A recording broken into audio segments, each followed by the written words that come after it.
ובכן, בעיירה שגרתית ורדומה כזאת, הילדים השגרתיים בבית הספר על שם לורד סנדוויץ' בפרצלוויל חשבו שהדבר המצחיק ביותר בעולם היה לטמון בתוך התיק של הילדה החדשה, ילדה שתקנית עם עיניים כחולות ענקיות ושיער שחור קלוע בשתי צמות, קרפדה גדולה.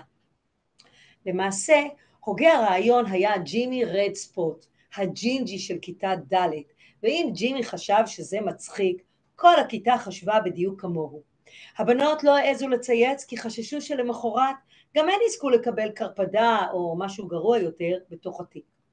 הבנים לא התנגדו כי ג'ימי היה הילד הכי חזק בכיתה, וחוץ מזה אבא שלו היה סרן בצבא וגיבור מלחמה או משהו בדומה לזה.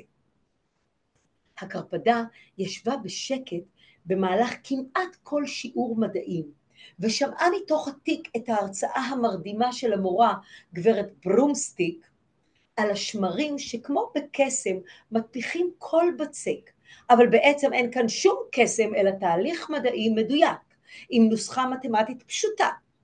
אחר כך הודיעה המורה שאת סוף השיעור היא תקדיש לחלוקת מבחנים מהשבוע שעבר, שהיו כהגדרתה אסון טבע שהיה צריך לדווח עליו בחדשות. סטילה פתחה את התיק כדי להחזיר את הקלמר והמחברת, כשלפתע זינקה מתוכו הקרפדה המבוהלת, בתוך 3 קפיצות נחתה ישר על ערימת המבחנים שהייתה על השולחן, ופיזרה אותם בכל רחבי הכיתה.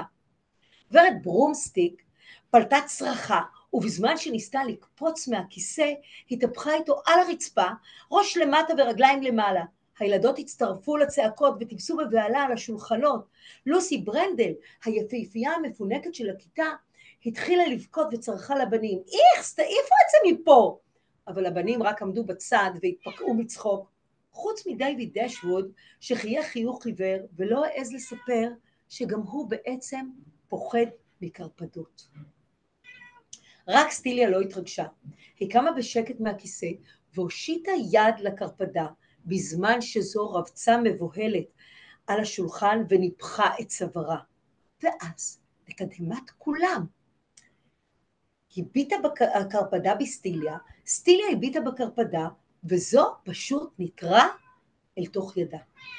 אני אומרת לכם, סיפרה גברת ברומסטיק בחדר המורים כעבור זמן קצר, נראה היה כאילו הן מדברות זו עם זאת, מדברות עם העיניים אני מתכוונת, בחיים לא ראיתי דבר כזה, זאת ילדה משונה מאוד, ילדה שצריכה השגחה מיוחדת אם תשאלו אותי. גם הילדים חשבו שסטיליה מתנהגת מוזר, במיוחד כשהושיטה את ידה שעליה הקרפדה אל התיק, וזו פשוט קיבצה בחזרה לתוכו. הקרפדה לא ניסתה לברוח, אפילו כשסטיליה סגרה את הרוחסן מעליה. ג'ימי לא התאפק ואמר, זה מה שאת אוכלת בארוחת 10. וכל הילדים פרצו בצחוק, כאילו שמעו את בדיחת המאה. סטיליה לא אמרה דבר. היא בסך הכל התכוונה לשחרר את הקרפדה אחרי הלימודים בחורשה הסמוכה לעיירה. הקרפדה לא התנגדה. היא ידעה היטב שאם תישאר בבית הספר, קלושים סיכוייה לצאת ממנו בשלום. אז זאת הצפרדע שלך, גברת צעירה, אמרה גברת ברומסטיק. לא היה מי שיעיר לה שבתור מורה למדעים היא אמורה לדעת שיש הבדל בין צפרדע לקרפדה. העיניים שלה הבריקו בזעם מאחורי המשקפיים, שעדיין נתלו ברעד על קצה הפה. אם את חושבת שאת יכולה לבוא לעיירה המקסימה שלנו ולעולל כאן כל מיני תעלולים, את טועה בהחלט. עוד היום אשלח מכתב לאבא שלך על התנהגותך.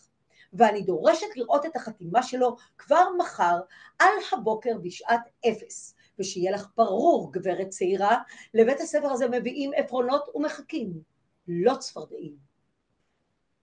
כל הילדים צחקו שוב, בעיקר כדי להתחנף למורה, אבל הצחוק שלהם התחלף עד מהרה בשתיקה עגומה, כשהתחילו לקבל לידיהם את דפי המבחן. אין מה לדבר, הפעם גברת ברומסטיק צדקה. המבחנים היו באמת אסון טבע. קטע אחר, קצת רומנטי, היא קמה על רגליה, הוא לחד אותה בזרועותיו ונשק לה. הפעם נשק לה בפראות, כי מבקש להילחם בהחלטתה, לתבוע ממנה את שלדעתו הגיעה לו ושהיא סרבה לתת. היא נענתה, מופתעת מהעוצמה המפעפעת בו, תחילה בהיסוס ואז בלהט, בנשיקה עזה, סוערת, ובמגע שפתיה ולשונה, הרגיש את הכאב האדיר, ותפס שלא רק ממנו היא מסתלקת, אלא גם ממנה עצמה. כשהתנתקו לבסוף, עמד ביניהם להט הסערה, אך הוא ידע שלא יוכל להניא אותה מכוונתה. הישארי איתי לפחות הלילה, התחנן. היא הניעה שוב ראשה לצדדים.